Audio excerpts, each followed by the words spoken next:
Impaler is a game I came across by pure chance. It was developed by Activists with their own engine written in C. Impaler could be described as Doom meets Vampire Survivor, or in other terms, it's a wave-based FPS with upgrades. The game has a very simple loop. You start a wave, fight a bunch of enemies, which drop money, and complete a side objective to earn a bit more. Claim your reward at the end, which is either health or 10 coins if you're fully healed, and finally start the next wave, which before it begins shows you a choice of 2 upgrades you can buy.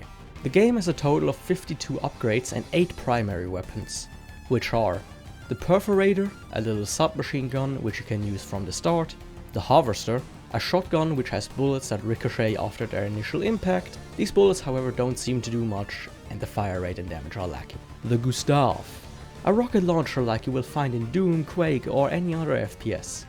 However, rocket jumping is not recommended. It's strong and has a decent fire rate.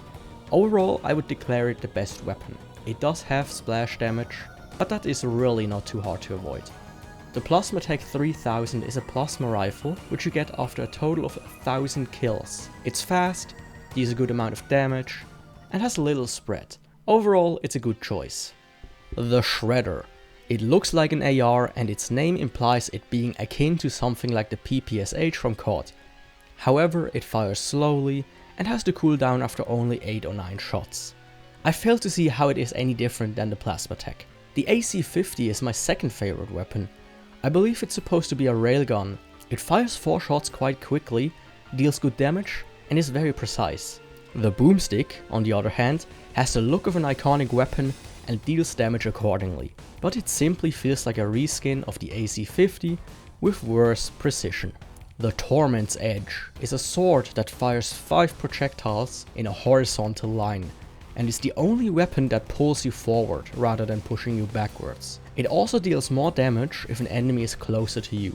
It could also just be that more of the projectiles hit when you are closer though. Last up is your secondary weapon, a staff that summons spikes from the ground impaling your enemies. The spikes are a fine weapon that are summoned quite quickly but fail to reach or even damage some enemies. Primary weapons are only used for damage, but any secondary damage, be it your spikes, a saw on the ground, an explosion, etc., will prompt enemies to also drop health, which is a crucial component to a successful run. Impaler presents you with a handful of enemy types: melee types, shooting types, and stationary types. Later on, rather than getting new enemies, you just get larger ones, which are stronger, but other than their size, have barely any differences. The stage is one elongated, empty hall with 6 pillars, but gains various obstacles the further you get, which gives the player new ways to hide from enemies and misuse them to their advantage, such as using pillars to wall jump high into the air to do stomping attacks. The soundtrack is nice and reminds me a little of Castlevania. It is however nothing groundbreaking and could use some spice or mix-ups based on factors like current health, weapons, wave, etc. Impaler is all in all a simple game that does not ensnare its players into playing it for hours on end to get anywhere. The rounds are fairly quick and the entire run shouldn't take too long either. It also helps that the price isn't too steep. The various choices of upgrades allows the player to alter the run slightly, which gives the game a strategic edge. However, there are a bunch of things I personally have to criticize. All the weapons use the overheating system rather than reloading or just firing forever. This is a good idea, but it's done very poorly. Every weapon overheats too quickly, and rather than having a satisfying reload animation, you wait for a bar to deplete. It doesn't help that the weapon animations themselves are non-existent, which makes them not only feel weak, but also makes them look weak. The stage itself is rather boring and the obstacles are nice, but don't help with the stage feeling flat. The upgrades could be a bit more drastic and funner. The 2 accuracy and 25% more health upgrades are a good example. You barely feel their impact, and in the case of the health upgrade, might even be a downside, since you might need more health to get the coins at the end of the round. I do however see potential in the game, with a few simple changes. Weapons need to be animated. It doesn't need to be elaborate, but it will add so much more to the player experience.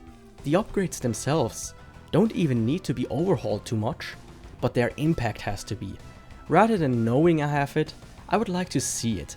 Higher fire rate, make the gun animation faster, potential of money in objects, perhaps show them having coins stuck in the textures, Spike upgrades make the spikes look more ferocious and dangerous. And the last change would be the stage. The game feels very ripe for some vertical gameplay. Areas of the stage could rise or lower, the walls could expand or contract, and so on. A dynamic stage would make the game more replayable and make the stage feel less boring. In conclusion, I would say get it. For the price, it's a fun little experience that lends itself well for a game you play during a little break, or if you're waiting for something. I'm eager to see what this developer will do with this game, or what other games they come up with.